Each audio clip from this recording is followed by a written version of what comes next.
જય બ્રહ્માણીમાં. મારું નામ અનિકેત પ્રવીણભાઈ પ્રજાપતિ. હું આજે ઈડર તાલુકા પશ્ચિમ વિભાગ 45 ગ્રામ પ્રજાપતિ સમાજ દ્વારા શરૂ કરવામાં આવેલ એક સુંદર શરૂઆત મારો અવાજ સમાજ સુધી અંતર્ગત સ્વાસ્થ્યના મહત્ત્વ વિશે થોડી વાત કરવા જઈ રહ્યો છું. તો આપણા ગુજરાતીમાં તો એક પ્રચલિત કહેવત છે કે પહેલું સુખ તે જાતે નર્યા. મતલબ કે સ્વસ્થ શરીર એ જ વ્યક્તિનું સૌથી પહેલું સુખ છે. સ્વાસ્થ્ય એ હંમેશા બદલાતી પરિભાષા છે. પહેલાંના સમયમાં સારા સ્વાસ્થ્યને આપણે ફક્ત શારીરિક રીતે સ્વસ્થ હોવું એ જ આપણે સારું સ્વાસ્થ્ય ગણતા હતા. પરંતુ 1946માં વિશ્વ આરોગ્ય સંસ્થા એટલે કે વર્લ્ડ હેલ્થ ઓર્ગેનાઇઝેશને સંપૂર્ણ સ્વાસ્થ્ય એટલે કે ફક્ત શરીરમાં રોગ અથવા નબળાઈની ગેરહાજરી નહીં, પરંતુ સંપૂર્ણ શારીરિક, માનસિક, ભાવનાત્મક અને સામાજિક સુખાકારીની સ્થિતિ એમ કહીને પરિભાષિત કરેલ છે. એક સ્વસ્થ વ્યક્તિ પોતાના પ્રયત્નોથી, પોતાની મહેનતથી પોતાનું લક્ષ્ય પ્રાપ્ત કરી શકે છે. પરંતુ એક બીમાર વ્યક્તિ હંમેશા પોતાની બીમારીમાં જ ગૂંચવાયેલો રહેશે. વ્યક્તિ પાસે ગમે તેટલી સંપત્તિ હોય, પરંતુ જો વ્યક્તિનું સ્વાસ્થ્ય સારું ન હોય તો તે કોઈ પણ કામમાં પોતાનું મન નહીં પરોવી શકે. તેથી હંમેશા ધનથી વધારે મહત્ત્વ આપણે સ્વાસ્થ્યને આપવું જોઈએ. અને સારા સ્વાસ્થ્ય માટે જરૂરી છે કે હંમેશા ખુશ રહેવું, પોઝિટિવ રહેવું. કારણ કે આપણું શરીર જ્યારે ખરાબ થાય છે તો એ બીમાર શરીર આપણા મનને પણ બીમાર કરે છે. તેથી સારા સ્વાસ્થ્ય માટે હંમેશા ખુશ રહેવું, પોઝિટિવ રહેવું એ ખૂબ જરૂરી છે. એટલે જો કહેવાય છે કે smile is the best medicine in the world. અને આ વસ્તુ ફક્ત કહેવા માટે નથી, પરંતુ મેડિકલ સાયન્સ દ્વારા પુરવાર પણ થયેલ છે કે જ્યારે તમે સ્માઇલ કરો છો ત્યારે આપણા શરીરમાંથી, આપણા મગજમાંથી હેપી હોર્મોન્સ જેવા કે ઓક્સિટોસિન, ડોપામાઇન, એન્ડોર્ફિન્સ એ રિલીઝ થાય છે, જે આપણા માનસિક તણાવ અને ચિંતાને દૂર કરે છે. તેથી હંમેશા ખુશ રહેવું જોઈએ. એટલે ટૂંકમાં આપણે કહીએ તો તંદુરસ્ત સ્વાસ્થ્ય એ જ સાચું ધન છે.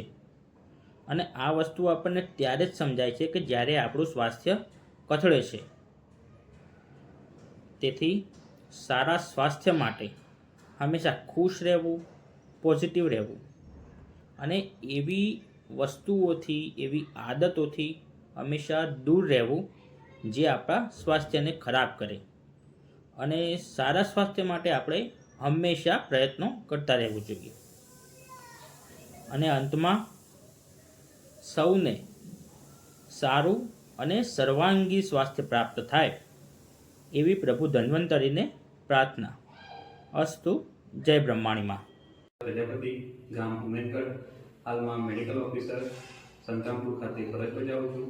હું આજે આપ સૌની સાથે આપણા જીવનમાં આરોગ્યનું શું મહત્વ છે તેના વિશે ચર્ચા કરીશ.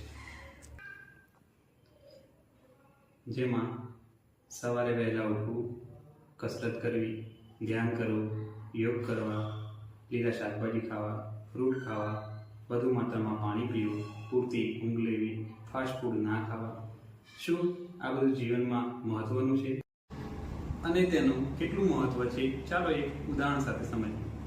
જ્યારે આપણે નવી કાર લાવીએ ત્યારે તેની સમયસર સર્વિસ કરાવીએ છીએ, તેમાં સારું પેટ્રોલ પુરાવીએ છીએ, સારી કંપનીનું ઓઇલ બદલાવીએ છીએ અને જ્યારે તેમાં કોઈ પ્રોબ્લેમ આવે તો કોઈ કોઈ મિકેનિકને બતાવીએ છીએ, કારણ કે આપણે આ કાર આપણા મહેનતના કમાયેલા પૈસાથી લાવ્યા છીએ, જેથી તે કારની આપણને વેલ્યુ વધારે છે. એ જ રીતે આપણા આરોગ્યને લાંબા સમય સુધી સારું અને નિરોગી રાખવા માટે આપણે આરોગ્યને એટલું જ મહત્વ આપવું જોઈએ. હાલની પરિસ્થિતિમાં આપણી કોમ્પિટિટિવ લાઈફસ્ટાઈલમાં આપણે પૈસા કમાવા, ભણતરમાં કરિયર બનાવવા, સારી નોકરી મેળવવાના ચક્કરમાં આપણા આરોગ્યને પાછળ છોડી. અત્યારની લાઈફસ્ટાઈલમાં પૈસા કમાવા એ મહત્વના છે, પરંતુ તેની સાથે સાથે આરોગ્યનું ધ્યાન પણ રાખવું તે ખૂબ જ મહત્વનું.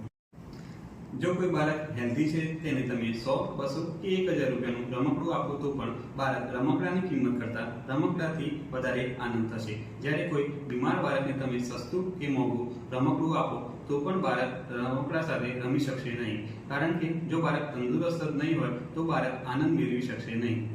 આવી જ રીતે પાછળની ઉંમરમાં સારા પૈસા કમાવી લીધા હોય, સારું ઘર, મકાન, ગાડી હોવા છતાં પણ જો આપણું આરોગ્ય જ સારું ના હોય તો કોઈ મોટી હોસ્પિટલના એસીના રૂમમાં બેડ પર સૂતા હોય, ધ્યાન રાખવા માણસો હોય, છતાં પણ તે સમયે આપણું જીવન કેવું હોય. કોઈ વૃદ્ધ વ્યક્તિ જે ખેતરમાં શ્રમ કરે છે તે ખુલ્લા આસમાને પણ શાંતિથી ખાટલામાં સૂઈ શકે છે.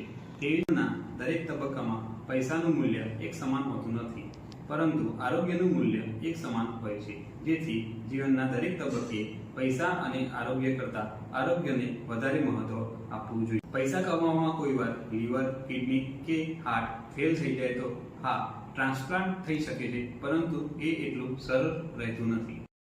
અંતમાં હું તમને એટલું જ કહીશ કે દરેક વ્યક્તિ પોતાનું સ્વાસ્થ્યનું ધ્યાન રાખે અને કોઈ પણ તકલીફ જણાય તો ડૉક્ટરની સલાહ લો. Stay healthy, stay fit. Thank you.